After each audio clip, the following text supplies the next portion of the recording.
10, 9, 8, 7, 6, 5, 4, 3, 2, 1.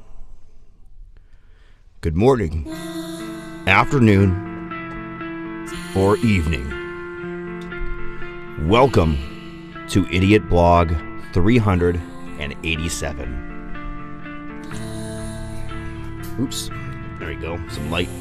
I'm your host, Idiot Burns, and we are listening to, I believe it's Strangely Coincidental, otherwise known as Mr. CNN. How you guys doing on this Christmas Eve's Eve? I'm doing good. Ringing the bell. It's tea time. I got tea and I got cake. Not biscuit. Not biscuit. Tea and cake.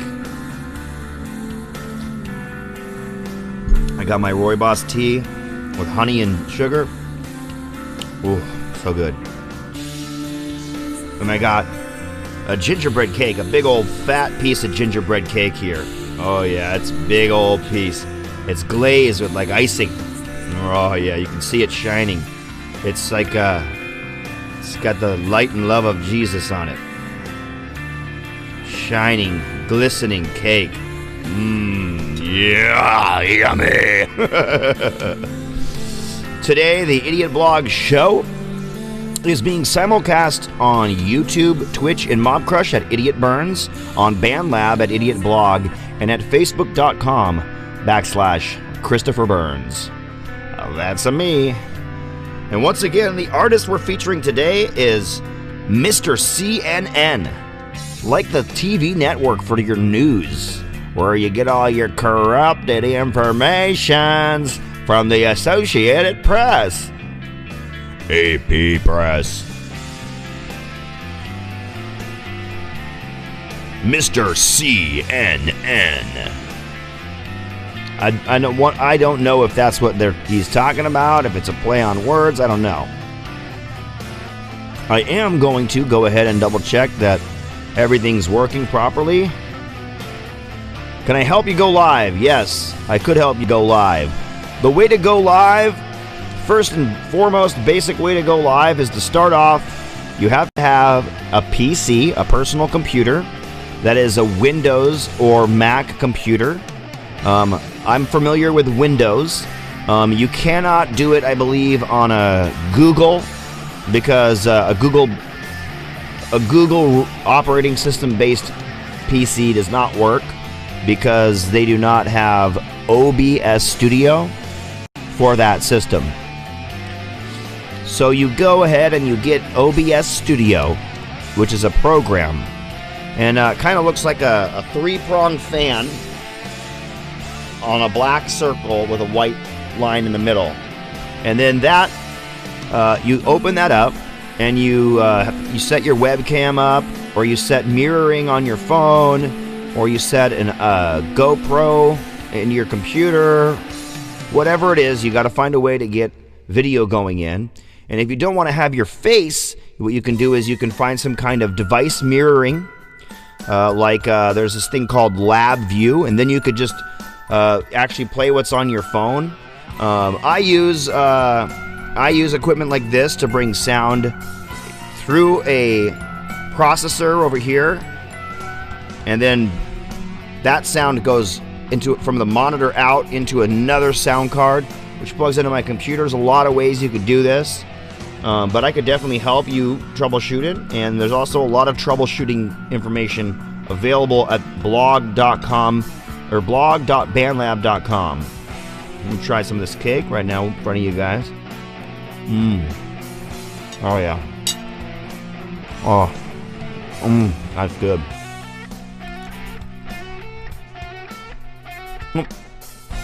Oh, that happened. Welcome to the Show is the song we're on now.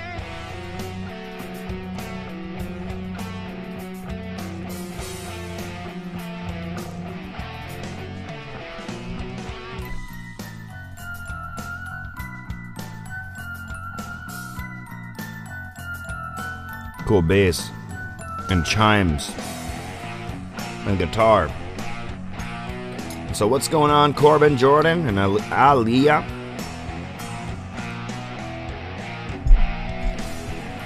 Let's go ahead and see if we are simulcasting or not.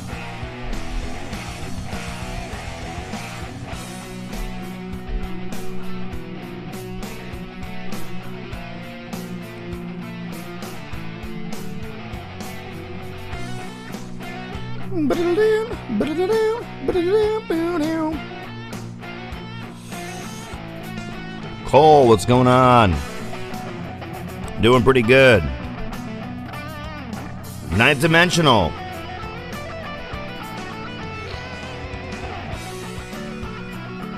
Isn't that cool when you make something that you forget that you made? I had that just the other day.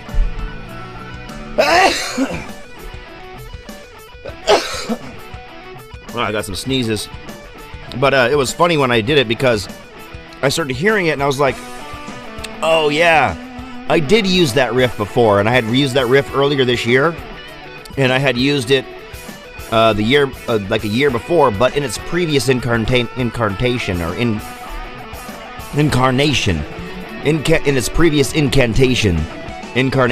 I mean, it was like an open string kind of open drop D thing, and I changed the way I did it by the time I recorded it the next year. So it wasn't a direct copy, but it was definitely very similar.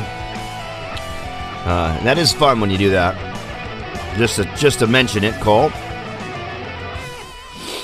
Ninth Dimensional.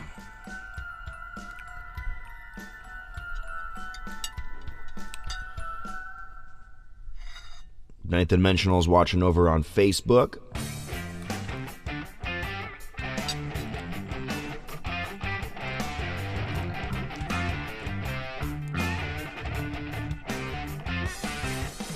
What's up, Echoplex? Sweet, nice to have you here. Today I'm eating some cake.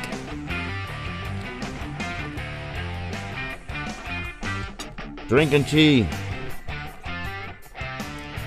And the audio interface I use is PreSonus. I've been using PreSonus since 2004. 16 years of PreSonus.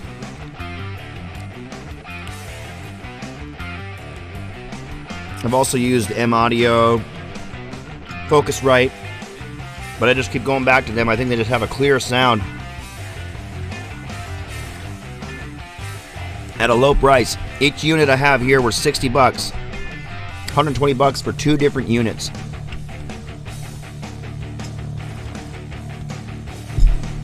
When I recorded the drums, I would record 2 mics in one of them, 2 mics in the other one, record on 2 different devices at the same time, do my click, click, click, and then record the drums.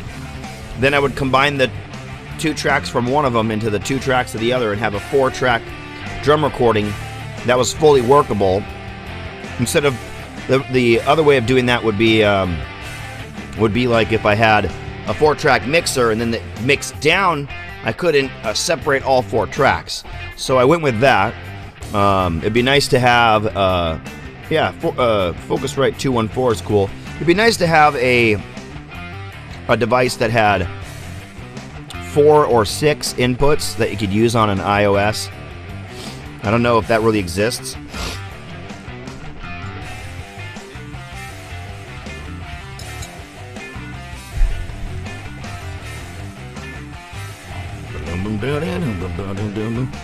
There's a voice.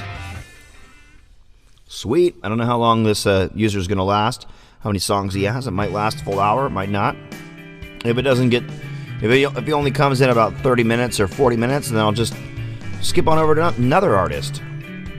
Who knows? Maybe Echoplex. I'll go peruse. Nice. You just learned Iron Man. Iron Man. There's a lot of riffs in Iron Man. Do do do do do.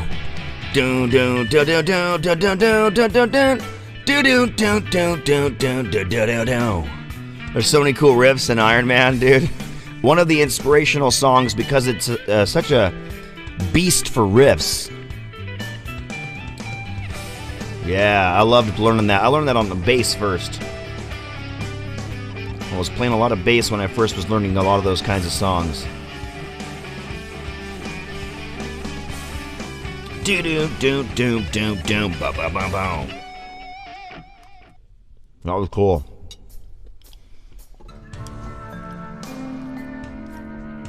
MIDI demo, nice. Very cool.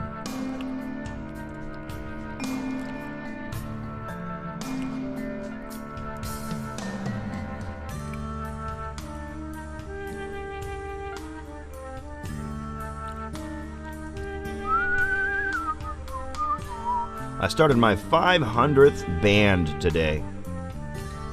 Not that 500 are mine, but I'm in 500 bands for collaboration, creation, and all kinds of stuff here on BandLab. Oh, yeah.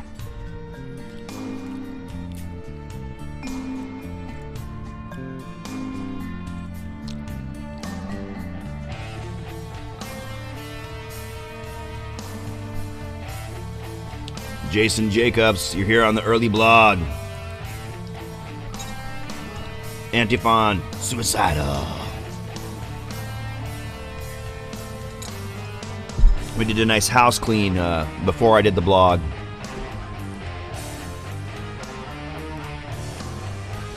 Yeah, I do look fatter. Isn't that weird? It's weird. I look different. I feel good. I probably have been eating too many cookies. What it really is, I haven't been riding my bike enough. I haven't been jet skiing enough. I haven't been getting my exercise like I need to. And I'm eating a bunch of cake. My cat's name is Banjo Cake. I love cake. My buddy was in a band called Cake and Bowls. What a cool band name. Cake and Bowls. Those fat ass motherfucking cakes and bowls eating motherfuckers. Cool dudes in that band.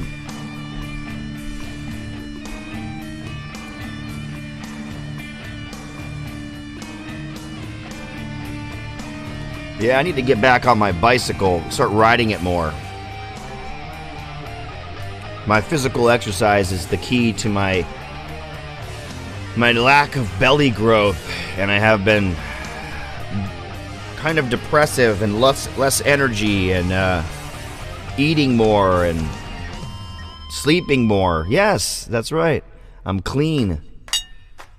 It was like crack to me. My drug was like crack to me. It gave me an invincibility complex. And actually kept me healthier by doing it. I'll never get it back. It's too late. Life is a series of closing doors, isn't it? The ugliness inside. You're right, wife. I'm actually eating better. You were born for. That's your Not skipping meals, not living on monsters. Now you can fill your life with projects, your books, movies. More sensible as I get older? How about more senile?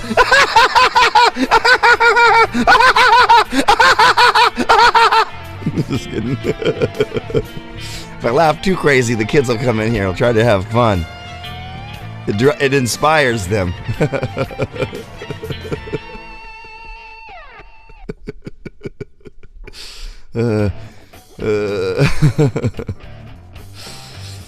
Oh, this is cool. Dream Thief. No, no, stay out of my brain.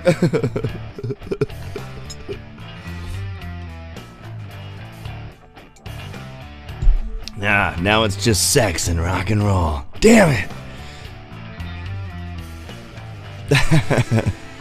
Food is a drug.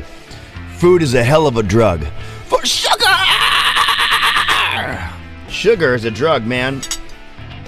Remember that System of a Down track? That's one of their best.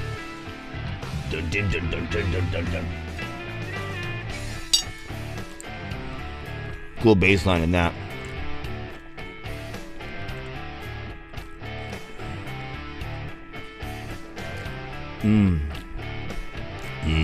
Donuts.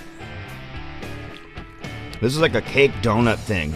Oh, so good. Cakes that are glazed.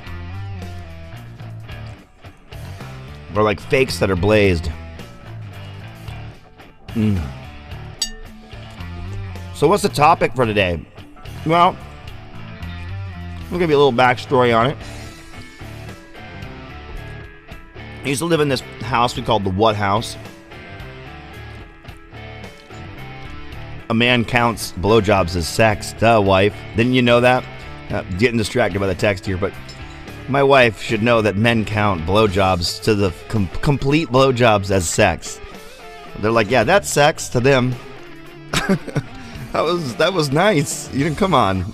Come on.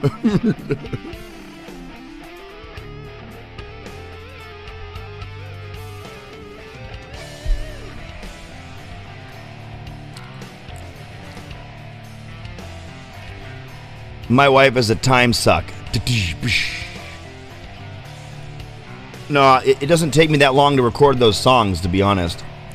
Except for when I record 3 of them in a day. But then that's when she goes out and she does like an adventure. We sat and watched a couple Rick and Morty the other day. We usually watch a little bit of TV together, do a little bit of arguing. We make sure to argue every day, at least for an hour. All those kinds of things. We're listening to Mr. CNN is the username, MRCNN. His name is strangely coincidental, and this is Dream Thief. And you can kind of see it here. I'll go like this.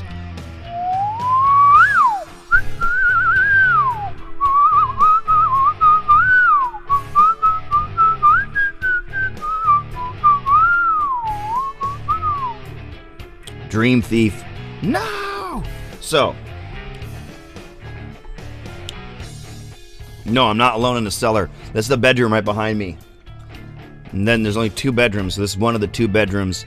There's a hallway, there's a bathroom and a laundry machine, and a bedroom right next to me, on the other side of this wall to my right here. And there's just a little walk-in closet in the back of the bedroom.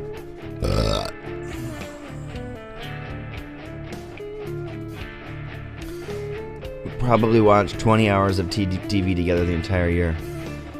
Yeah, because you go have a cigarette while I'm watching TV or whatever it is. We probably watched more than that, Julianne. I need to buy you a calculator. Yeah, let's make a sell. Yesterday, I was crawling under the house, and that was enough seller time for me. Ugh. I didn't even get all the way back to get the item I wanted to get from under the house. It's so nasty under there this winter. You locked me in the cellar. Oh, fucking cellar doors. The most beautiful words from that. What's that movie? Man,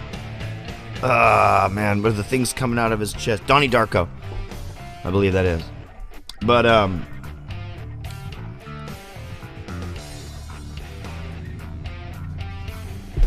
so I was gonna say, we used to. I used to live in a house that was kind of like a party house where we didn't party very often, and we had 4 or 5 roommates depending on the era of the house, time of the house. And when I was up late with my friend Hans Hanneberg one time, who's been on the blog here in the last week or 2, popped on to say hello and chat with us. But Hans Hanneberg and I, we were roommates, and we were just having a bowl and talking, watching some C-Lad 2021 or Aqua Teen Hunger Force or something, and chatting before we're getting ready to go jam. And I was like, I fucking hate this band. And he goes, hey man, one thing is about that when you say that, something disparaging about another musician, he's kind of mentioned if you can't say it to their face, you probably shouldn't say it at all.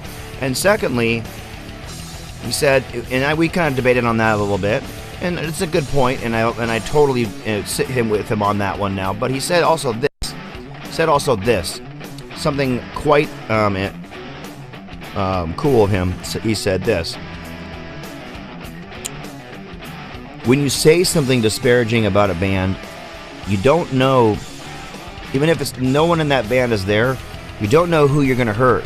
Who else has been inspired by that band? Who else you know might know that loves that band? And that can isolate you from making good music with that person, especially if it's a musician. So talking about your distastes in music is not always a productive thing. Of course, there's always a place and a time for it. When you're discussing what to be inspired by in a band, you go, I don't want to go that direction because, or I feel like that's kind of a sold out approach or whatever, or something like that, But at the same time, you never know when you say that you dislike something. There's like a negative thing about that can hurt somebody else, isolate somebody else. And what was your need to say that? How does that help you to talk about what you don't like? So there's something to be said about that, because I reflect, and I know there is, because I reflected upon that immensely. And that was 2005, I think, when he said that. And I've been reflecting on that for 15 years. So it's something that I just wanted to talk about, I hear something I don't like by an artist. It doesn't mean I've heard everything by that artist. Heck, it might only be what he was able to capture. What he was able to capture, but it's not what he's trying to achieve. I think we all know we sit down with an idea in our head, and when we start playing our instrument, it doesn't exactly come out the way we thought it would. Sometimes it does. Sometimes we're lucky. It's probably not as often as it is truly often that we sit down and it becomes something else than we didn't expect it. And there can be a real complex about that, because if you're unwilling to accept other artists and certain artists, you can create even a sort of unbreachable threshold or wall, if you will, that you yourself can't break through, because you might be, let's just say, for instance, you're really into dark metal with a very cryptic sound, right? Let's say Black Sabbath isn't even dark enough for you. You like it real dark, right? And then you start making something and it's coming across very ghost-like. It's got like this darkness, but it's also got like this positivity, this unbearingly insane amount of positivity in the music. Musically. You might be turned off by this new thing you found. Let's say you're the guy that is the creator, that is Ghost. Let's say that you're that same guy, but you're young. And you're writing this music, and because you wanted it to be dark, and it wasn't, that music never comes to be.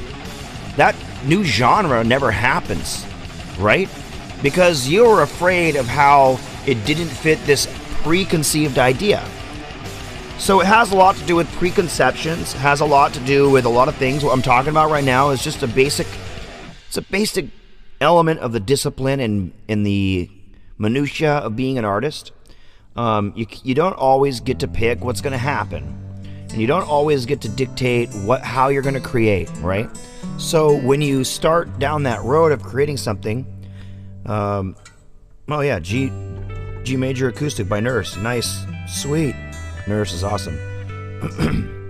So when that happens, you could stop right there and be like, nah, that ain't good, that ain't right, that doesn't fit me.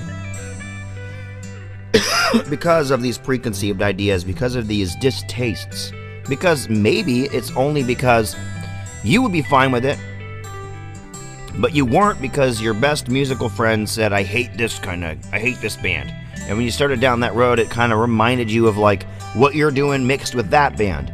And you're like, shit, now I'm doing that and he won't like it. And you just quit. Now, it has a lot to do with confidence as well. It has a lot to do with your self-integrity, but you know, we're artists, we're vulnerable people, and that's why we write this passionate music, that even us metalheads, we write this music that has a deep connection to thought and feelings. So, itchy ear, I get that. But so yeah, just a little word for the wary and a warning to the those who that can be negative in their thoughts and discussions on music, that it's not always productive, and that it's not always liberating, even though it can feel quite liberating to say fuck Nickelback sucks. You might find that your best buddy has been secretly a huge Nickelback fan, and every time he gets in his car, he's got a stack of CDs he's hidden that's got like Blink-182, Nickelback, and some other band that he's afraid of other people knowing he likes, right? And he busts those out. So there's just a word to put out there, because it affected me when I heard this, so it might affect and change the way you create if you hear this from me. So I figured I'd bring it up. It is a topic that kind of came up in my life today. It's kind of not really this topic directly, but something that happened, it just kind of reminded me of it today.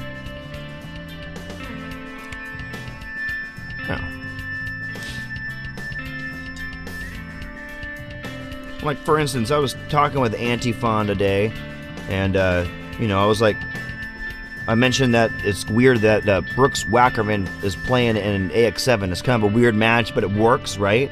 It's cool because I guess those guys are a little deeper musically than they probably release musically, right?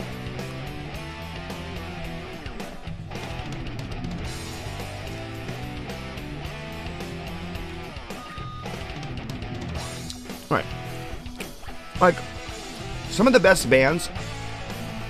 Well, I'll move on to another subject since he brought it up. But I was gonna say Antiphon was kind of talking with me, and he said, they're kind of sold out, they're kind of mainstream, and they are. But at the same time, there's something really cool that they've done, and I've learned to kind of see this from both sides of the coin, because I've been thinking about it for 15 years, so it doesn't really affect me when someone says something negative. But I try to remember not to say something negative, because it might affect a young musician. Okay, so what I was going to say is, they had kind of done this thing on a couple of their albums where they kind of pull almost like pieces directly out of someone else's song and like combined like an Alice in Chains rhythm and riff with like the drums from like a Slayer song to create some kind of new thing with the vocals from like a Pink Floyd song, and you're like, what am I hearing? What's happening to me? How did they do this? At the same time as, I know that's not for everyone. I've noticed it, and I've been inspired by what they're doing. Not the actual music that came out, but what they were doing with music that had already existed, and finding new ways to recreate from the old. So, now, on to what Antiphon just mentioned. He says, we all process all the influence of bands we listen to, and it's something new emerges. Imagine if you were playing in a band, and every member of that band only listened to Slayer, and they never listened to any other bands ever, or they just only listened to Metallica, right? Or they just only ever listened to Metallica and Slayer, even just those two. You think that they're going to sound very different than Metallica and Slayer? No. Does it mean they won't create something cool and unique? It also means no.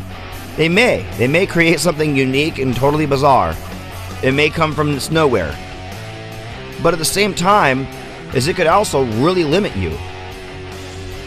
But what I'm saying is that you definitely could create something new and unique, because, like you're saying, music comes as a translation of feelings into music. But those translations go through filters of what you've learned and what you know. If you're in a band with people, and one of them listens to Green Day, Slayer, Megadeth, Sepultura, a bunch of bunch of stuff. The other guy the drummer listens to a bunch of progressive stuff. The singer listens to all this crazy pop and reggae. And the bassist listens to like a lot of funk and like industrial. And those 5 guys come together.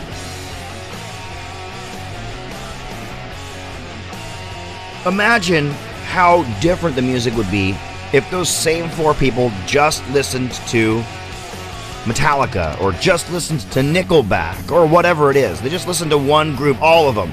And they only came together because they all liked the same exact 5 bands. The diversity and or charisma of that band would be hindered. I like to think of bands like Def Leppard or Aerosmith or even another band I was listening to today, Infectious Grooves, because someone sent me a good link and I got on a little binge there. Or how about the band KXM? It's got the guitarist of Dokken and Lynch Mob, George Lynch, the bassist and singer of King's X, Doug Pennick, and Ray Luzier of Korn are all 3 in a band. You think that would sound as good and as crazy as it does if they didn't come together? What about the band Soften the Glare? The bassist of Mudvayne and these 2 other guys, it's a progressive drummer and like a jazz guitarist. And you put those 3 together and what do you get? You get something totally fucking unique. So what I'm saying is the charisma of a band comes down to those different influences. And if those guys got on a binge one night of getting drunk and talking shit about all the bands they hate, they might actually have never gotten together. But instead, what they did is they came together. They came together at a birthday party. A kid's birthday party. And they brought their kids, likewise. I think it was a birthday party at Ray Luzier's. And they came in his kid. And George Lynch brought his kid, and Doug Pennick was there. And they were celebrating at a birthday party. And they got the idea to, hey, when this party's over, why don't we go down into Ray Luzier's basement and jam a few minutes? I'm like, okay, let's do it. And the weird, creative, odd, different directions they all came for intersected into a trifecta of genius, right? You can't get that to happen if you're attacking. You have to be cooperating. So, yeah. That's just kind of a thing here. And yeah, I'll say something else about music. Not all music comes from a place of empathetic expression of feelings. Sometimes it comes from a listening back, analyzing, and a certain level of self-discrimination and self-perseverance to create something unique and diverse from what you've heard. So you got this whole set of songs, 2,000 bands, 50 to 100 songs each band that you know really well. All the pop music from the radio. You got all this stuff in your brain. Thousands of songs, thousands of riffs, thousands of parts, thousands of changes, all in your brain. Thousands of harmonies over different chord structures in your brain. And when you play something that's like one of those, you go, nah, it's like this. I'm going to reach for something more unique. Some people just have an ability to find that uniqueness, grab onto it, and that is their gift. It is not necessarily an empathy. Now, of course, if you're going to sing over that, and you were to sing really monotone, it doesn't mean you couldn't achieve, because there are bands like Cake. Man, not that Cake doesn't have any feeling, but they're, you know, they take it out, and they're artful more than they are singing with feeling. They're singing with art. They're like a slam poem, right? So, exactly what I'm saying here, I'm not exactly sure, but what I'm getting at is that there's a lot of ways that people approach music differently, and that those attacking those ways can be more hindering than ever needs to be. So there's always something to be had, being open-minded, open-hearted, and to the process of being inspired, as well as the process of creating. You know.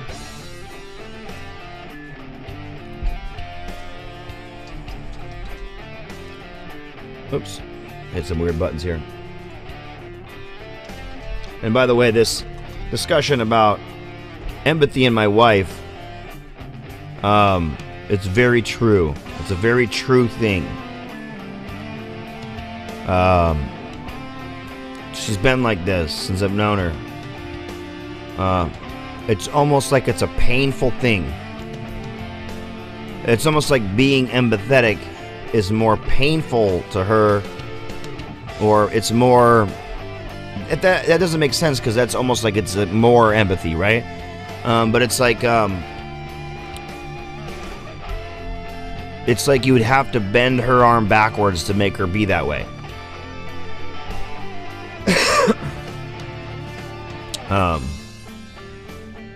And yes, I will definitely say music is a therapeutic way of expressing.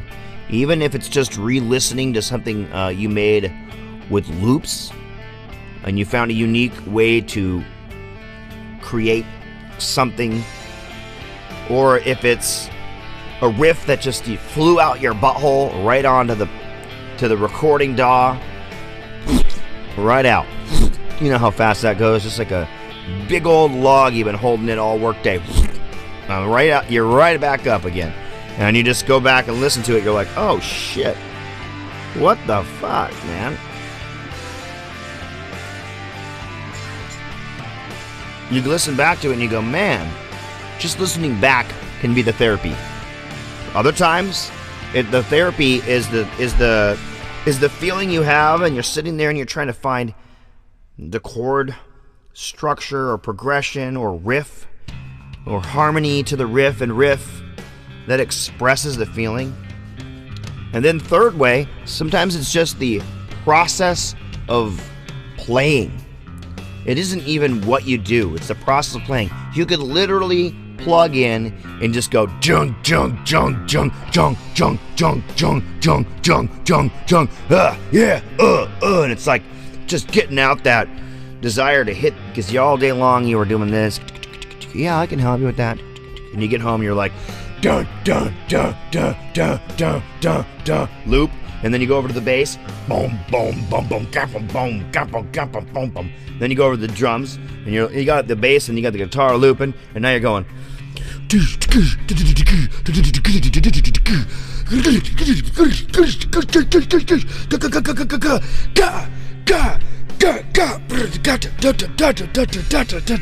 Ah, got it out.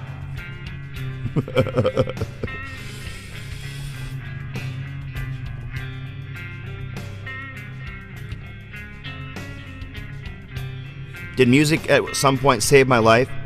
Yes, music saved my life. So did playing football on a football team, and the two came together as in a head and just went right to music.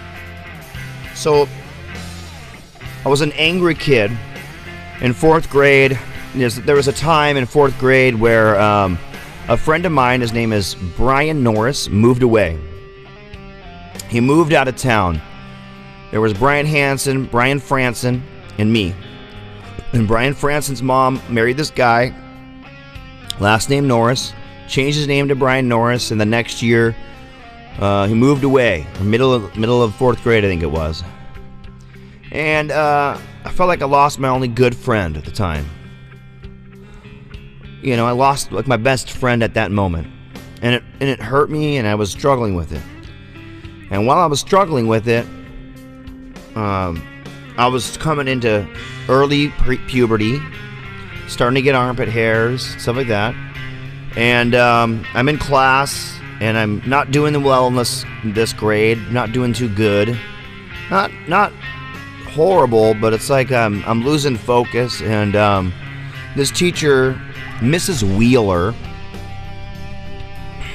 old style teacher, has this stars board. Red stars for bad, gold stars for good, blue stars for extra credit. And in this wall has every name, and they're like, look how many, I did something kind of questionary, kind of class clownish, kind of just asking too many questions really is all it was. I'm always way too curious about everything and wanted to know every detail about things. And I still remember every moment of my entire childhood, so I got a memory. It's not like I was stupid. It's just I was very deeply inquisitive and provocatively questioning. The devil's advocate before I even knew what the term meant. And so I'm asking her some devil's advocate, deep, almost moronic to her question. And she's like, does anybody else in the class think that Chris is annoying us and distracting us from the learning process? You know, should we take one of Chris's gold stars away? And they all said, yeah. Not everybody, but a bunch of them said, yeah. And I fucking flipped out, and I threw this thing that I had across the room. It dented a wall. I ran over. I grabbed down this whole chart and ripped it up and left the room. Ran out. And when I was running out, I ran through an alternate time period's recess. And this teacher, Mrs. Schultz, my third grade teacher, saw me running. And she was younger. She's like 26, tall, like 5'10", 6 foot tall, blonde, swimming lifeguard in the summer. Athletic person. She just kicked her shoes off and booked it after me, and all the way off the school property, grabbed me and hugged me and asked me what's wrong. And I told her what happened, and it resulted in a parent meeting, right? But this was the progression. There's a lot of stuff that happened in 4th grade, a lot of things. And this is a progression where the downhill progression and self-isolation and breaking away from people started happening. Once I started doing this and breaking away from people, I started getting more and more anger because I'm a social person, and I kind of, I wanted to just disappear, right? And I would isolate myself at lunches and stuff like that. Next year I was put in the 4th of this split as a 5th grader, and gave me a little edge on some of these kids, and they kind of looked up to me, a couple of them, and I made some friends. But that didn't last. Jesse Whitaker, Chris LaPlante, I eventually moved next to him, so that was good. But I was already gotten into an instrument by then, but I'm getting a little ahead of myself. So, comes junior high. Junior high, I really just dwelled away. There was one guy, Bryce Penzanza, who my brother and his brother played basketball together, so once a week during basketball season I saw him, and he kind of took me under his wing, but I just never said anything, just walked around with him in 8th grade. Come 9th grade, I'm pretty much just as isolating as I can be. And that began a new chapter in 9th grade because I was playing football, and football was my one way to get my anger out. And 9th grade ended up being the last year I had football. And luckily that year, 2 guys on my football team, this is around the same time I figured out that almost all these rock songs that my parents listened to were all played on these 2-3 instruments, drums and bass and guitar, that were all string based. And the bass and guitar, you learn one, you kind of learn the other kind of thing. I was like, holy shit, it's like 2.5 instruments I gotta learn, and I'm good. I can play all that music. Whoa. And then I see 2 of the guys on my football team bust out, and they started playing music, and that's when I went and I got into music. I started getting into all these different bands, more bands than I already liked, which I had a huge catalog of music I liked, and I started learning all these different songs, and I started sitting in my room and getting all my feelings and all these pent up things that I'd felt. I didn't need friends. I had a guitar. And once that started developing, the guitar was my conduit. I could walk around with my guitar with my shield, with my riffs in my brain, And I knew that whatever happened, didn't matter, because I had my guitar at home, and I started becoming myself more open. And that was in the middle of 9th grade or so. And once that happened, everything I was transformed back to who I could have been the whole time. And I started being the guy that was cool with the jocks, cool with the nerds, cool with the goths, cool with the drama club, a class clown, liked doing sports and outdoor activity, liked doing music and bands. I mean, I became a diverse person, a very diverse person, and almost within a half a year, everything about me opened right back up. The can of worms was exploded again. All those worms I'd shoved into the can just shot out. And it's like every day I explode again. Every day. And sometimes in my life I had found ways to kind of create the can of worms again. 3.5 years, no sex. No kissing anyone. No sex. Things like that. Finding ways to put some of the worms in my life back in a can to create the explosiveness in other areas. And that discipline taught me even further how to just open up the worms, just be the worms at all times. And it helped having very understanding, open, loving, caring parents that I had that taught deep Christian values. It didn't matter what kind of values, they just taught deep values that they had. They weren't afraid to teach me their values. Yeah. The nerds. Yep. All the nerds. I really bonded with the nerds, tell you that. Yeah. I bonded with anybody that was picked on. The people that were the most isolated and the most bullied, I wanted them as my friends. But at the same time, as I was invited to the party with all the jocks, sitting around all masturbating. What the fuck are you guys doing? Jesus Christ, guys, I know you're hormonal, but what the fuck am I seeing man dick for? Guys, put your pants back on. Wild turkey is not an excuse to be... Whoa! So, I've seen it all.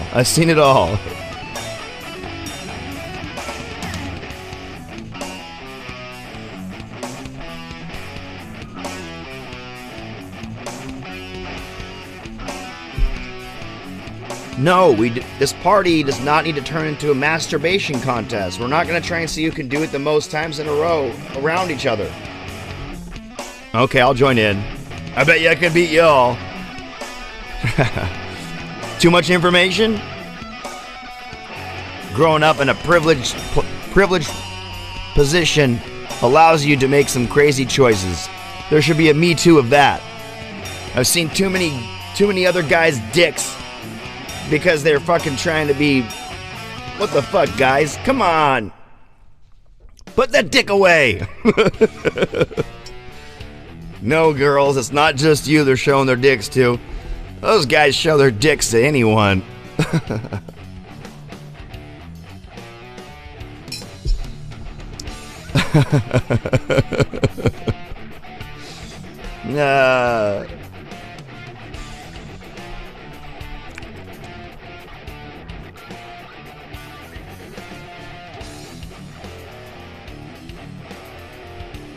You talking about me and you? Mrs. Idiot, you talking about me and you? Or who are you talking about? I was friends with everyone. I found a way to be everyone's friend. The only people that gave me a hard time was the 3, 4, 5 or so girls that saw me bring 3 girls to homecoming in high school. And they had crushes on me and they didn't like that I did that. They really did not like that I brought 3 girls. They were really kind of disgusted by it because they liked me and had a secret crush on me. And I did not know that was the case until when I was like 25 or so. I was dating this one girl. We were on the 3rd date, Jessica Mullenberg. And she kind of came out about it. And then I was like, that must have been what those other few girls were like. Doing at the same time, because they were treating me exactly like you did. Click. Made sense. The music I hear right now, the 6/8 experiment. Is that what you mean? Like the music right here on this blog? Or the music in my brain?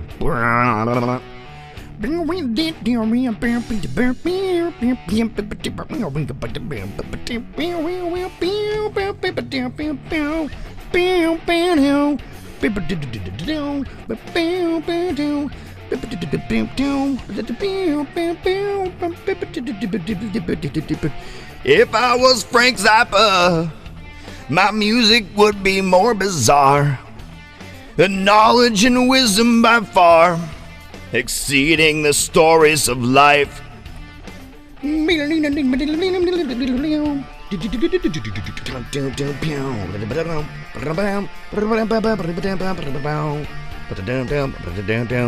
know what I mean?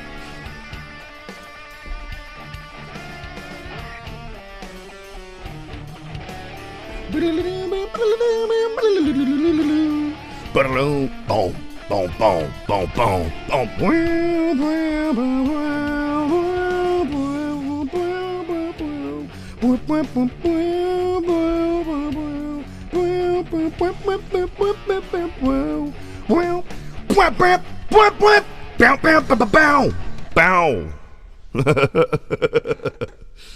what were you meaning though? The music in my head or the music on the blog? Because the music on the blog is badass. Yeah, I found out the same thing. I felt like nobody liked me in high school, girls-wise, but I found out much later that there were many girls that were like, that guy, he's so cute. And they were waiting for me to approach him.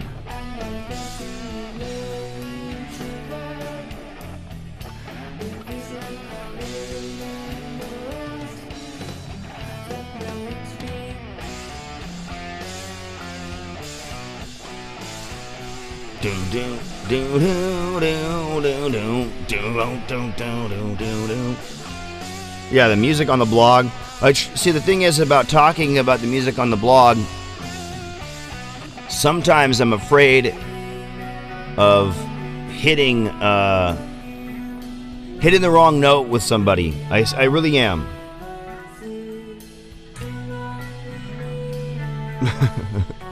This is cool because this one, I think he's using a Vocaloid, which is like I'm gonna look it up. I'm gonna look it up together with you. Vocaloid, I know a little bit about it, just tiniest a bit. I think it's a way of changing your vocals or writing vocals. Vocaloid, it's like an Android for vocals. There you go. Modern singing synthesizer. Virtual singers for your music production. It has vocal banks in multiple languages, and you can be used in your DAW.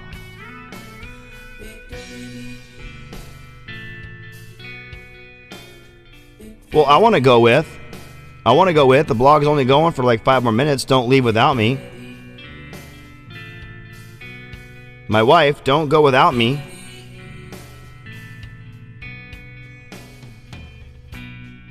Please. I want to go.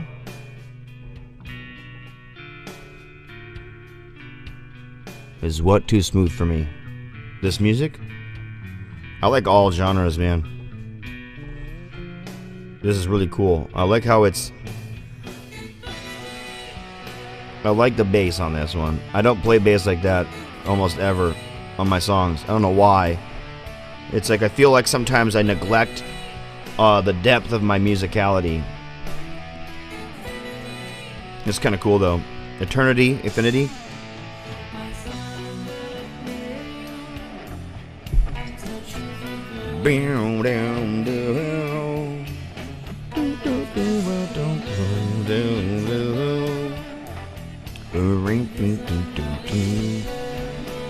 It's cool because it's like a muted kind of like chord progression and then power chord stabs, power chord holds, if you will, going back and forth between those two types of guitar playing. with a well-developed fingerstyle bass. Smooth finger thing going on here.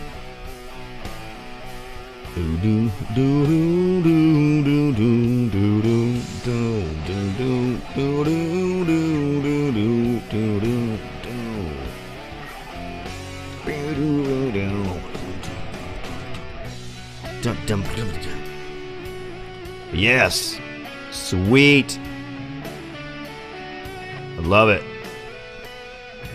Solo's sick.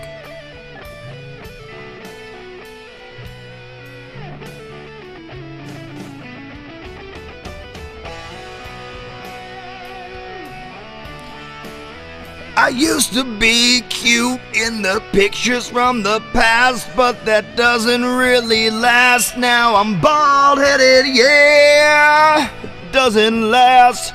Now I'm just an old fogey growing out my understash. Goatee is me, you know that it's pretty.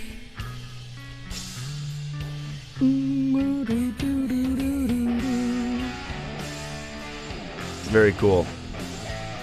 There you go. Now he's got some pinchy harmonics going on in the music.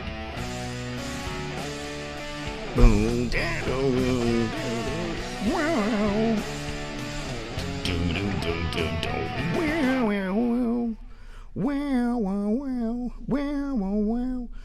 That's kind of cool.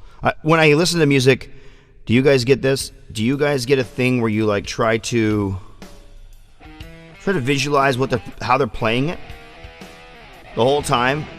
Do you hear all three instruments trying to visualize what the drummer's doing while what the bass is doing and the guitarist? Show me the pic with. There's no pics of my long hair, my longest my hair ever was. The only thing I have is the second longest when I was bald but grew it out kind of long in the back and I had a big old beard. That's like basically all I have for pictures.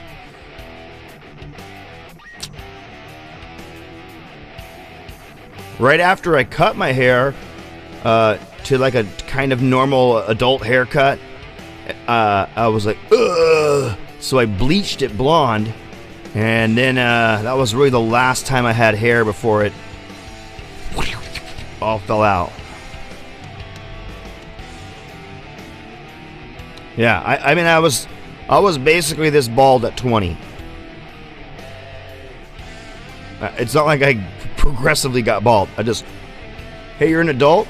You're bald now! Hey, are you thinking about buying beer? Yeah, I was. I'm getting old enough. Bald! You're bald! Oh, wait, that's next year? Yeah, next year I can buy beer. Oh, well, you're still bald already. By the time I went to the liquor store for the first time on my 21st birthday, I walk in there, I got a big old beard, I'm bald. I go in there, I pick out a Yukon Jack, and a Crown Royal, and a Bushmills for the next however long it's going to take me to drink that. And I buy them for my birthday, on my birthday.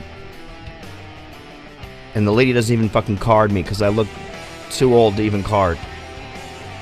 So I didn't even get carded on my first time I went and bought liquor on my 21st birthday. I was just, they're like, yep, that guy looks old as shit. I should have put a hat on, but I almost never wore hats back then. I started wearing hats in my late 20s, and I still wasn't even very often until I was 32 is when I really started wearing, 33 maybe I started wearing hats. But there was a guy, when I was like 27 or so, 26, when I was in college, he was like 45. And he had this like long hair that came out, you know, down to here, right? And a little bit of a beard. And one day when he was in class, it was a really hot day, and he takes his hat off and took his handkerchief out and wiped his sweaty forehead and put his hat back on, and I was like, holy shit, you're bald? And I never even knew this whole time. He's like, I always wear the hat, so no one knows. I was like, wow, hat is pretty transformative if you want it to be. So I took a cue on that. And I would wear hats when I didn't want, when I was going around in groups of new people, just to create a little mystery, a stunner. I would create a stunner. I would go to a venue. These guys never seen me. I bring in all my gear. I'm wearing the hat the whole time. I'm getting up on stage. I play the show. 2/3 of the way through the show, I take my hat off. And people are like, what? Fuck yeah, dude. Stunners. I love stunners in the show. There's tons of stuff we would do in shows.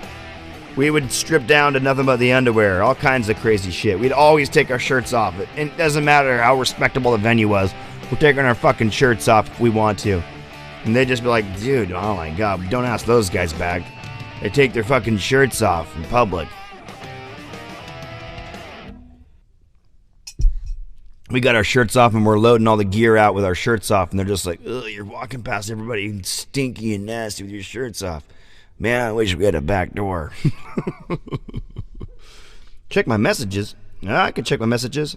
All right, guys, that was the last track. We'll listen to it, this last one again. Here we go. And I'll call the blog at an hour. It's nice talking to you. Nice having a random subject. Nice seeing you, Antiphon. Nice seeing you, Bertle26. Jason Jacobs, you came and went. Aaron Dixon, glad to have you here. You guys are all some of my favorite dudes on here. It's awesome to have you. Fun to do an early blog. Catch different people on the blog that way, you know, so.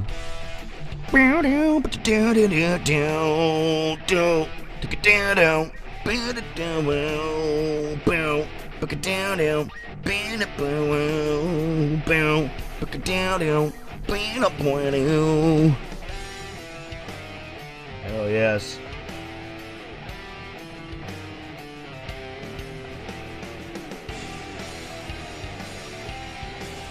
I like it. Catch you guys on the flip side, motherfuckers. Keep making music, keep BandLabbing, keep having fun. Later. Good morning, afternoon, or evening, dudes.